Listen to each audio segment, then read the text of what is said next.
Hey, welcome back to my YouTube channel, and this is a presentation on growing great salad greens. My name is Brooke Edmonds. I'm with Oregon State University Extension, and this is a presentation that I put together for our Linn County Master Gardeners and the general public, and I thought I would share it with you on my YouTube channel.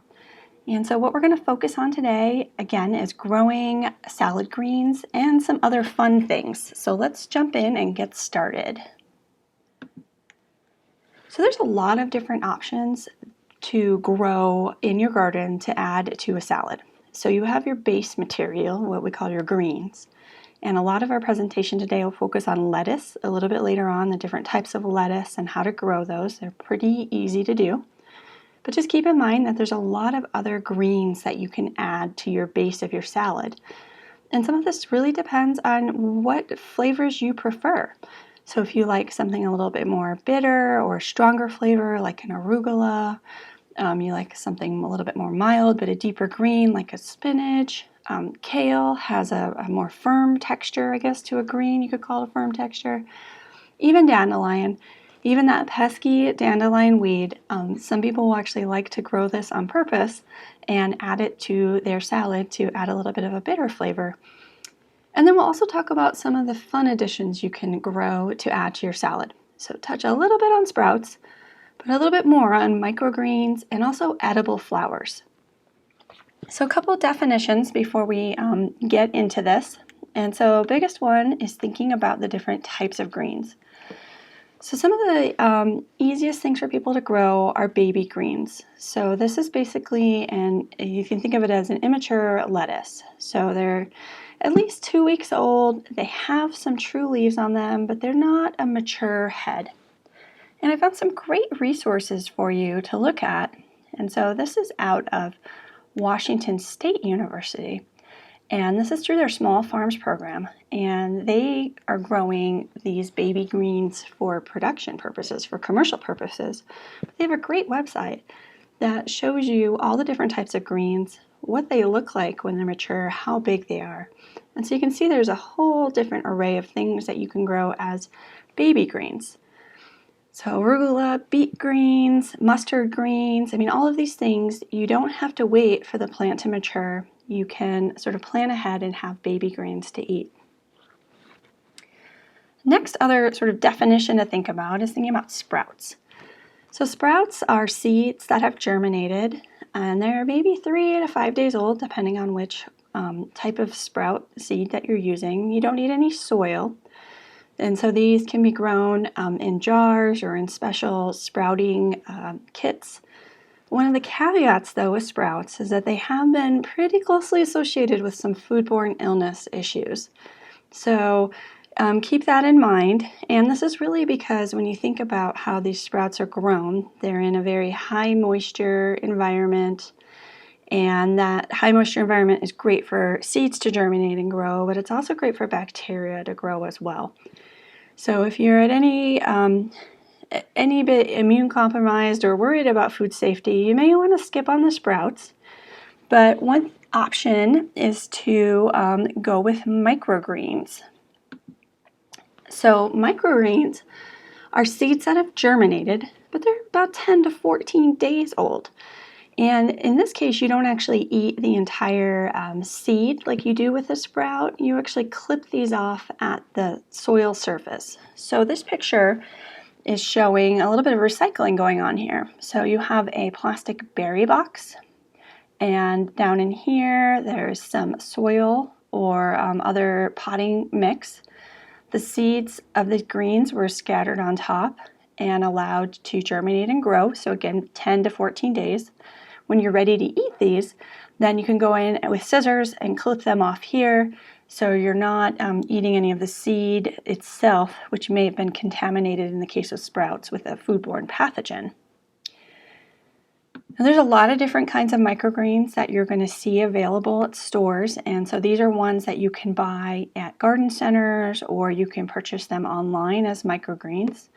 And I like to classify them into two categories of your milder microgreens and your spicier microgreens. And again, this just comes down to your personal preference If you're interested in microgreens, I'll be hosting another talk on my YouTube channel a little bit later on that goes into the details of how to actually grow these and harvest them. But there's a whole bunch of different ones, and so one that might jump out at you as a real popular right now is a chia. And you probably actually had a chia pet growing up and you didn't know that you were on the cutting edge of gourmet food. So those chia seeds that you stuck to the side of that terracotta little sculpture that then germinated and grew, those are actually microgreens. Chia, along with basil, they form out sort of a mucousy coating when the seeds take in water and start to germinate, and that allows them to stick to things. So that's why the chia seeds can get stuck to the side of that chia pet structure there. But they also make delicious microgreens that you can grow. Some of my other ones that I enjoy, I really like sunflower microgreens. They're very easy to grow. Sunflower and peas are really easy. Soak the seeds overnight and then plant them out in that shallow dish with a little bit of soil, and they have a great flavor to them. And if you like things a little bit spicier, go for some other spicier greens. So try different mustards, radishes, arugula, even turnips. You can grow these as microgreens. Again, you cut them off at the soil surface and then you can sprinkle them over the top of your lettuce-based salad. So one option to spice up your salad. Next option is edible flowers. This is a great little publication out of North Carolina State University. It's about 17 pages long. It's a really in-depth publication, and even though it is from North Carolina, a lot of information is applicable here. And so what it's going to tell you is all the different types of edible flowers, what part is edible, and then some growing tips on that. So if it's when does it bloom, if it's a perennial or an annual. So, and if there's any caveats on usage, so that if maybe you need to only eat small amounts of the flowers, that'll be also noted in this publication. So definitely check it out. You can just Google this and it'll pop right up in a search. A couple of my favorite edible flowers include nasturtiums. So this is one that's, again, really easy to grow. I like stuff that's really easy to grow. And so these, you can just pull off these bright yellow or orange flowers. Sometimes there's even white ones, and you can put those right on top of your salad. Now keep in mind they do have a pretty spicy flavor, so try them and see if you like them first before making all your guests eat them. And then another choice that's also really delicious is borage. Now borage does get a little bit of a bad name because it likes to reseed in the garden, and so if you have borage, you'll get a lot of sprouts coming up in your garden later on. But they're really easy to remove, so it's not really considered invasive. But these beautiful little blue flowers, they're edible as well. And you can just pull them right off of the plant and sprinkle them over your salad. They have a nice mild sort of cucumber flavor. People even like to freeze these flowers into ice cubes and add them to lemonade, and it adds a nice little splash of color. So you can have that on the side of your salad. Let's jump into lettuce growing for a little bit for the rest of this talk and really kind of focus on this. So this talk is really for the beginner gardener, and it's hard to cover all the different types of salad greens in the time that we have available. So let's talk about lettuce growing, and a lot of this information will be applicable to some of the other types of greens as well. So I do have a few favorite varieties, and so this is just my own personal opinion. We have a local seed company called Wild Garden Seed, and they actually have 117 options of lettuce seeds the last time I looked. So you have no excuse for not finding one that you like. And so my personal favorites, I do like some that are more heat resistant, and we'll talk about what bolting means in a little bit. One of my very favorites is Marvel of Four Seasons because it does well in pretty much all the seasons. So it can go through some of the summer and then also does well in our cooler winters. I also personally like the deer tongue types, and so those are ones that get their name just from the shape of their leaves. It's kind of a longer shape.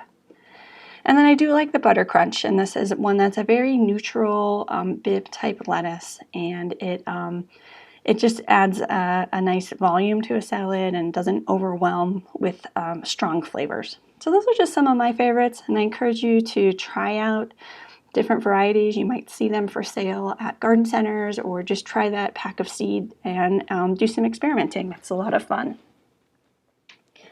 Lettuce can be grown in a lot of different ways. So some people will have nice raised beds and grow them very in nice orderly lines like is shown here.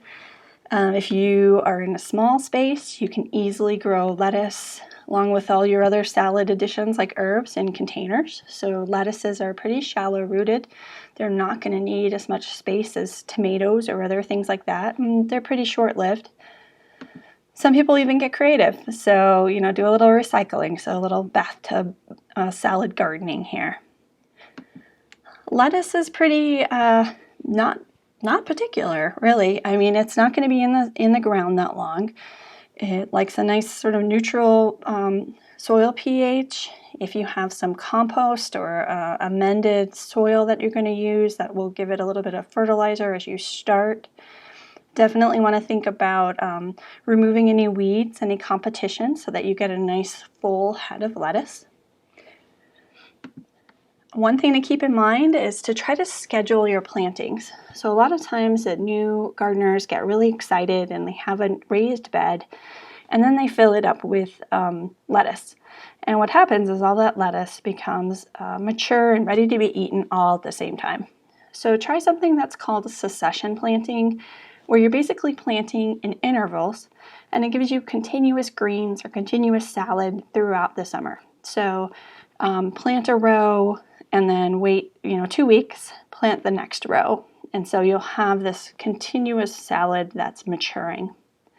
One of the things about gardening where we're at in the Willamette Valley is that winter growing is possible here, especially with protection on some of those colder winters that we get. One of our major limitations for growing lettuce is actually the summer growing. That can be a little bit tricky. Where we get sort of this combination of higher heats and day length, and it may cause the lettuce to bolt or send out a seed head. And I'll show you a picture of that in a couple slides.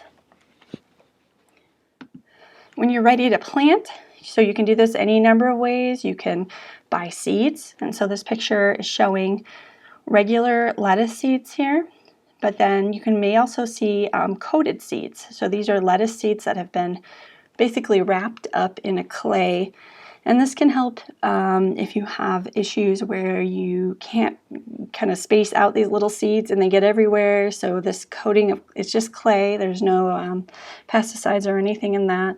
Sometimes they're bright colors, so I've seen pink or bright purple, and that can help you. You do pay a little price premium on that, but as someone that's just sort of accidentally dumped lettuce seed everywhere, if you want those nice rows, you might try the coated seed. You can also purchase transplants, and so this is something that you do pay a price premium for a transplant. So last time I looked, one of these nice lettuce transplants might be going for $2 to $3 versus a whole pack of seeds that you could grow up to 200 lettuce plants for the same price. But once you get those planted in the ground, anytime you're growing from seed, you do the normal seed germination where you need to keep it nice and moist. And then during the growing season, again, remember to manage your weeds so that you don't have competition with your lettuce plants. Lettuces do appreciate a very regular watering schedule, so they don't like it if you let it get too dry or too wet. So keep the soil nice and even, and you'll have the best growth of your lettuce. And you may find, depending on the type of soil that you started out with, that you might want to add a nitrogen fertilizer sometime during the season. And again, this is really dependent on your own soil type, how well amended it was when you started out.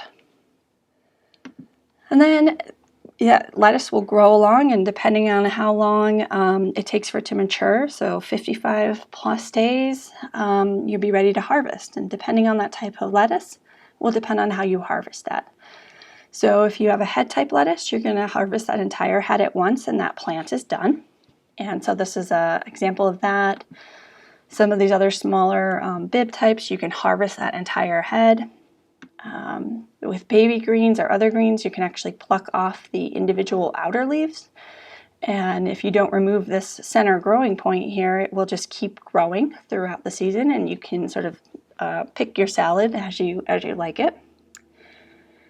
And then when you're ready to harvest it, you can just send it through a salad spinner. So wash it off, spin it dry. You can eat it right away. If you need to keep it in the fridge, then you can actually take this washed and dried salad greens and wrap it in a paper towel and stick it in the fridge, and you should get a couple days out of it. And then because we're master gardeners, you might want to think about some of the common problems that people might bring to you either at a farmer's market table or at the extension office. And so I just have a couple of problems that we commonly see. So biggest one is called bolting. And so this is when the lettuce, which is an annual, decides to set flower and set seeds. And so it will send out this flower stalk. Usually the taste of the lettuce becomes more bitter, kind of unpalatable. And so if this is happening to you, you might try some different varieties that are advertised as being bolt resistant, trying different growing locations, so maybe growing in a shadier location, or just the timing that maybe you're not going to have that fresh lettuce in the very hottest part of the summer.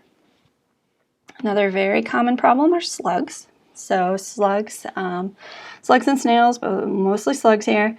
They can be managed by managing the moisture, so they like the nice wet ground and the wet leaves to sort of hide in, removing any hiding spots, so any debris or boards they can hide under. You may need to resort to baits, and so remember to always read the label on any chemical baits.